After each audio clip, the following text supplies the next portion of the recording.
그럼 육아휴직과 관련돼서 신청 절차를 어떤 식으로 부여를 해야 되는지, 직원이 육아휴직을 신청하겠다고 하면 바로 이제 부여를 해야 되는 건지 그 부분을 좀 이제 정리를 할 텐데, 이 내용은 이제 근로기준법, 남녀고용평등법 시행령에 정리가 되어 있습니다.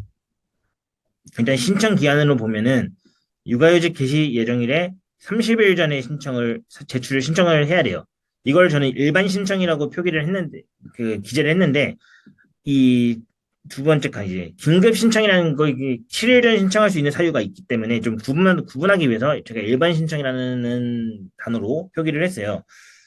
그래서 30일 전에 제출을 할 때 이제 제출 서류는 이제 뭐 본인의 성명이나 생년월일 인적 사항 그리고 유아에 대한 성명 대신에 임신 중에 육아휴직을 사용한 경우에는 출산 예정일만 기재하는 것이고 그 휴직을 개시하는 예정일 그리고 이 휴직 개시 예정일, 뭐 30일 전 제출이니까 30일 이후로 예정을 하겠죠. 그리고 이거는 7일 전까지 밝혀서 사유를 밝혀서 철회를 할 수 있다. 이런 부분이 있고 휴직 종료 예정일 이거는 뭐 1년을 쓸 건지 3개월을 쓸 건지 6개월을 쓸 건지 왜냐 이거를 알아야지 회사도 인력 운영을 좀 원활하게 할 수 있기 때문에 그런 휴직 종료 예정일이 언제까지인지 그런 부분을 좀 해야 되고 육아휴직을 언제 신청했는지 이거는 어쨌든 30일 이내에 30일 전 제출을 해야 되기 때문에 그런 육아휴직 개시 예정일이 언제인지 휴직일이 언제인지를 좀 명확하게 하기 위해서라고 보시면 될 것 같아요.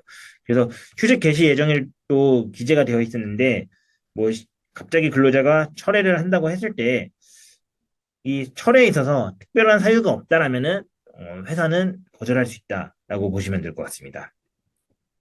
근데 이제 30일 전이 아니라 뭐 7일 전에 신청할 수 있는 사유가 있습니다. 이런 경우에는 7일 전에 신청하면 7일 이내 육아휴직이 들어가야 되는 경우예요. 임신 중인 여성 근로자가 유산 또는 사산의 위험이 있는 경우, 그리고 생각했던 출산 예정일보다 출산이 좀 일찍 나오는 경우, 그리고 뭐 배우자의 사망, 부상, 질병, 뭐 신체적 장애나 배우자의 이혼 등으로 유아를 양육하기 어려운 경우, 양육하기가 곤란한 경우, 어쨌든 육아휴직에 대한 목적은 영유아 양육이 주된 목적이기 때문에 이 목적을 달성하기 위한 경우에는 목적을 달성할 수 없는 경우에는 배우자의 문제로 그 목적이 배우자가 육아를 할 수 없는 경우에는 본인이 급하게 육아를 해야 되기 때문에 이런 경우는 7일 전에 신청할 수 있다라고 보시면 될 것 같아요. 그래서 만약에 30일 전에 신청을 했는데도 불구하고 그 자녀가 좀 일찍 태어날 수 있다. 그러면은 7일 전 신청으로 저 변경 신청할 수 있다. 이렇게 보시면 될 것 같고 어쨌든 육아휴직 개시일은 어쨌든 신청일로부터 30일 이내 회사가 육아휴직 개시일을 지정해서 허용을 해야 됩니다. 긴급 신청의 경우에는 7일 이내에 육아휴직 개시일을 지정해서 허용을 해야 되고 만약에 이 회사가 별도로 육아휴직 개시일을 기재하지 않았다면 신청일부터 30일이 지난 날에 허용할 수 있다라고 보시면 될 것 같아요. 그래서 이것과 관련돼서 이제 최근에 어떠한 내용의 상담이 있었냐면은 어 회사 측에서 이제 전화가 왔는데 저희 회사에 있는 직원분이 좀 문제가 있는 것 같아서 다른 쪽으로 이제 전보를 보냈더니 직원이 갑자기 남아있는 연차를 다 쓰고 육아휴직을 들어가겠다고 하는 거예요. 그래서 이건 제가 아까 말씀드린 것처럼 이제 육아휴직이 약간 사회적 기획 책임과는 좀 다르게 본인의 권리를 좀 어떻게 보면은 활용한다.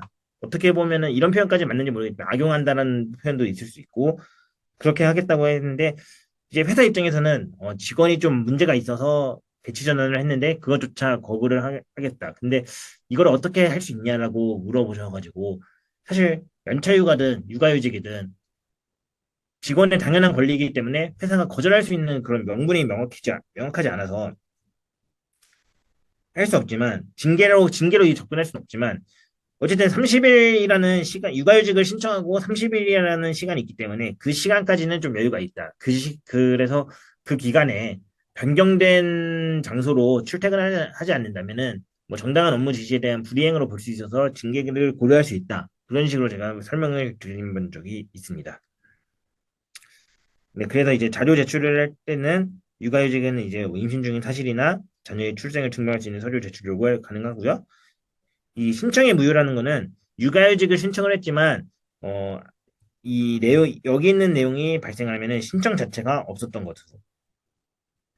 그래서 뭐 임신 중인 여성 근로자가 유산이나 사산을 한다든지 어, 그 자녀가 사망, 자녀의 피양이나 입양 뭐 그런 내용들 그리고 어, 육아휴직을 신청한 근로자가 어, 부상, 질병, 장애 또는 이혼 등으로 영유아를 양육할 수 없게 되었으면은 육아휴직을 뭐 할 수, 목적을 달성할 수 없는 상황이기 때문에 이거는 신청한 것이 아예 의미가 없어진다라고 보시면 될 것 같습니다. 그래서 이거는 신청 자체가 무효가 된다라고 보시면 될 것 같고요.